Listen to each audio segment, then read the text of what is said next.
Hey, what's up, everybody? This is Charles, and welcome you guys to another episode of the Dreamerspro Show, where we cover everything from sports, hot topics, classic debates, entertainment, and where we give you guys a fresh perspective on things and how we see them.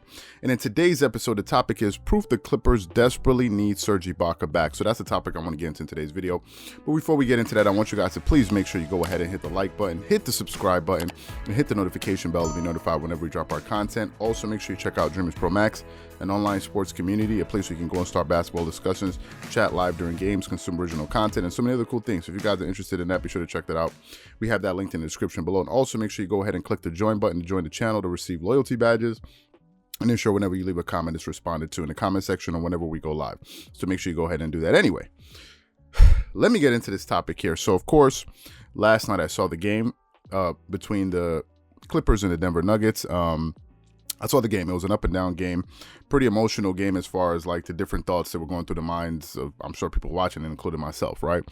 But last year, I can vividly remember, right? I can vividly remember when the Clippers went into the playoffs last season. We all remember this, right? All of us picked them to win it all. At least the majority of us picked the Clippers to go into the playoffs and win it all. And they got through the first round, right? And in the first round, they were able to hide one of their glaring weaknesses. But when they got to the second round to play against the Denver Nuggets, we quickly discovered that the Clippers, although they were stacked with players like Kawhi Leonard, Paul George, Montrezl Harrell, Lou Williams, they had all of these great players, all of these great scorers, they had one major glaring weakness, which was their interior defense or lack thereof, right? The Clippers back then did not have very good shot blockers, and they didn't have very good individual defenders to guard bigs, right? They had a Zubac and Montrezl Harrell. Montrezl Harrell, although he played with a lot of energy, although he was a sixth man of the year last year, he won the sixth man in the NBA. He was an undersized power forward. He was basically 6'7", playing the power forward position. Then you had a Zubac, who was a 7-footer, but he wasn't skilled enough and he wasn't developed enough, right?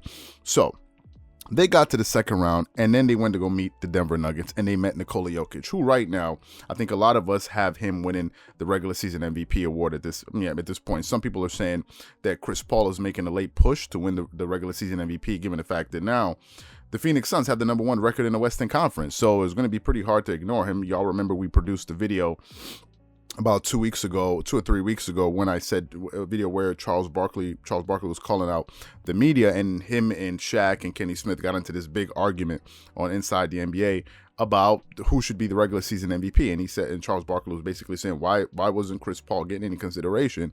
And then I think they were the #4 seed in the Western Conference, and he's like, how can this team not be a playoff team last year? All of a sudden, they're the #4 seed in the Western Conference.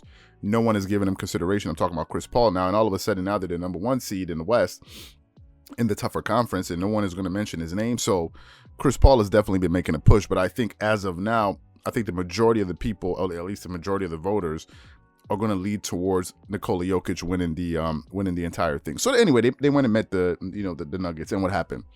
They totally got annihilated on defense. They had no answer for Nikola Jokic, right? We all know this, right? We've seen this movie before. He totally dominated them. He was a difference maker. He was the one matchup on the floor that they had no answer for. And going into last night's game, I've been saying, this is not something new. This is not something that I just saw yesterday and I had a revelation. I've been saying that the Clippers needed Serge Ibaka. There's no way that the Clippers are expecting to go into the playoffs with virtually the same team that they had last year, right? Assuming if you don't have Serge, go into the playoffs and assume to win the whole thing. No. You got Serge for a reason, right? Serge Ibaka brings different things to the floor than a Zubac does. He's the only one, I believe, he's their best individual defender on bigs. I don't think it's Ivica Zubac. Ivica Zubac has other talents, but that's not one of them. Now, if we look at Serge Ibaka's numbers for the Clippers this season, although he's not played a lot of games, he's averaging 11 points per game, 6.7 rebounds, and 1.7 assists, right? But he is shooting 35% from the three. He is shooting 82% from the free throw line, and he is getting you 1.2 blocks per game. So listen, Serge has been putting up some great numbers, and he brings them a lot of things. Number one, He brings some veteran leadership. He's been in the NBA for a very long time. You know, he knows the ins and outs of the NBA. That's number one. Number two, he has a relationship with Kawhi Leonard, which is going to help with the overall team chemistry. Number three, he's a shot blocker, something that the team desperately needed. He's a rim protector, something they did not have last season, or at least to the level that Serge Ibaka brings it, because he's led the league in shot blocking 3 separate times in his career. Another thing I've been talking about all season long, and I've also mentioned it in the live that we did yesterday talking about the Lakers, he brings spacing. A lot of people don't put enough. They don't put enough emphasis on spacing. When you have a big on the floor that stretches the floor, it allows you to do other things. It allows players like Nikola Jokic to not sit there and pack the paint. You saw the difference once they were able to sub in DeMarcus Cousins yesterday, and he was able to stretch the floor. I think he hit a 3, he hit a jumper. It changes up the dynamic, and it causes the other opposing big to play defense and to bring him outside of the paint, which allows you to be able to penetrate a lot easier. And also, Serge Ibaka brings championship experience, right? He brings a lot of things to the floor. Now, here's the issue with Serge. Serge has been virtually unavailable for the Clippers all season long. Of all the entire games that they've played, Serge has only played 39. He's missed 24 games for the Clippers this season. 24 games. That's a lot of games. Now, Serge, from what I understand, has been having 5-on-5 practices. I listened to Coach Tyronn Lue yesterday in the post-game interview talk about, you know, his players getting back. And I think he mentioned the fact that Serge is on his way back. And Patrick Beverley, you saw him in the game. He was there in his warm-up clothes. So I think they're gonna get their players back eventually, and Serge Ibaka will make his return. But last night showed us that Ivica Zubac is not the answer. Something I've been saying. We were going off yesterday on the chat, and I was saying this because some people feel like, oh, you know, maybe he's not the. He's a very good big, but when you start, Ivica Zubac has no answer for the Anthony Davises of the world, or Nikola Jokic's of the world, or the Joel Embiid's of the world. He has nothing for these dudes. These guys are on a different level. You need better players. And the Clippers, we're not going to sit here and fool ourselves. We can't. It's like, okay, we're going to go into the playoffs, miss like 2 or 3 key players and expect to win. It doesn't work that way. You need your best players on the floor. You need them to be healthy. That's how you win a title. It's not like, I think a lot of people have fooled themselves into believing, oh, no, we don't need Serge. We'll be fine with just Zubac. It's fine. We don't need Pat. No, you do need him. There's a reason that their starters last night, Nikola Jokic finished the game, think about this, with 30 points, 14 rebounds, and 7 assists. It was only until they were able to sub in DeMarcus Cousins, which we're going to get to later. It was only when they were able to sub in DeMarcus Cousins, and he was able to, number one, play him more physically, number two, make him play defense and stretch the floor, that he was able to slow him down.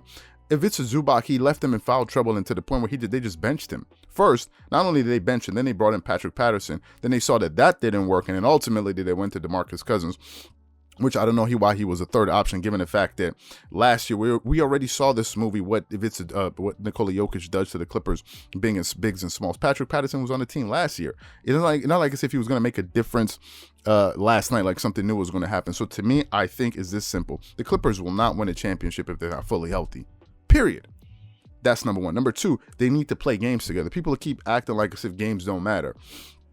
Coach Tyronn Lue, when he asked him about the performance or lack thereof of Kawhi Leonard last night, he said, well, Kawhi missed some games and maybe he was trying to get his rhythm back. This is what happens when you miss games.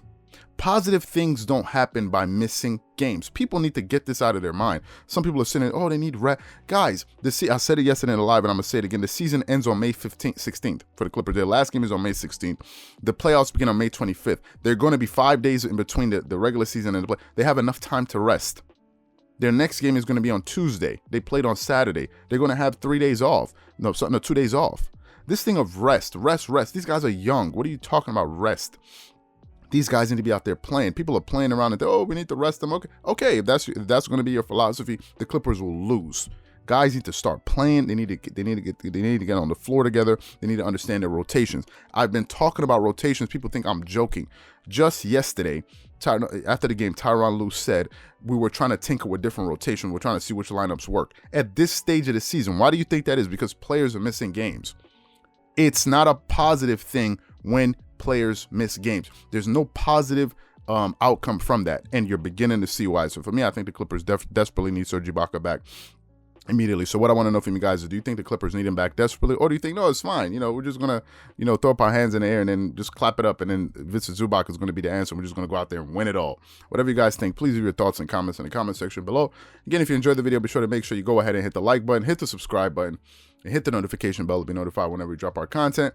Once again, this is Charles here from Dreamerspro, wishing you guys an amazing day, and catch you guys on the next episode.